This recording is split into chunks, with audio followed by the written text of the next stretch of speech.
Calls for Puerto Rico's governor to step down are intensifying today after what appeared to be the largest protest on the island in decades. Overnight, thousands gathered outside Governor Ricardo Rossello's mansion and called for him to resign immediately.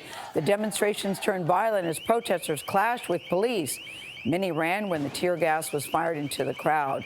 David Begnaud was in the middle of the protest last night and joins us now with the latest on this story from San Juan. David, have you heard any word on how long we can expect these protests to continue? No, we haven't, but I have asked protesters if they're getting tired, and they say not at all. In fact, every time the governor gives an interview like he did yesterday with Fox, it adds fuel to their fire. It was a wild and chaotic night. Let me walk you through it. So you got broken glass. This is the scene in many parts of San Juan. There's new graffiti on the street. Excuse us, sir. If you look at this vehicle, this is the car that caught fire last night. Kenton, show the viewers if you can. That's the tear gas canister right there that led the back of this car to burn. In fact, on the ground this morning, you can see some more of the canisters fired by police. This man, Robbie, is the gentleman whose the car belongs to him. He had been participating in the protest yesterday during the day, but he was with a friend last night when police fired tear gas at protesters, and one of the canisters landed in his vehicle. Here's that video. It happened right around midnight. You see from about 50 yards away that tear gas canister come flying through the air and right into the back of that SUV. Tear gas was first deployed by police around 11 p.m., and that sent protesters running. The Puerto Rico Police Department resorted to force after plastic water bottles were continuously thrown at them.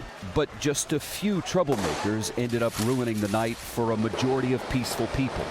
We spoke to Elliot Rivera about why he's here protesting. No parties, no colors, just Puerto Ricans fighting for our rights.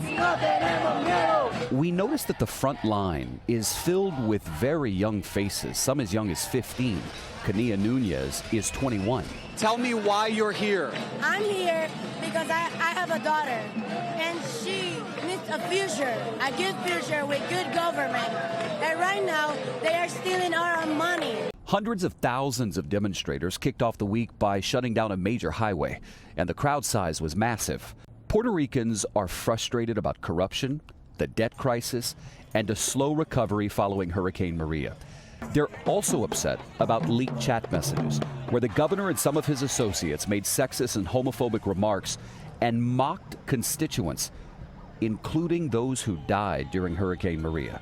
I've seen the protest. On Monday, the governor apologized for the chat language on Fox News. He said he was not going to run for re-election in 2020, but he also made clear he still has no plans to resign.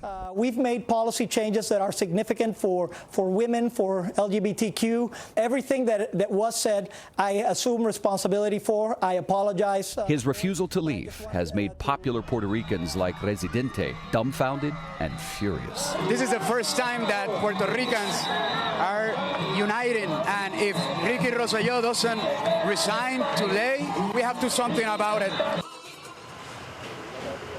Residente is a popular rapper who literally has been on the front lines leading people to continue to protest daily.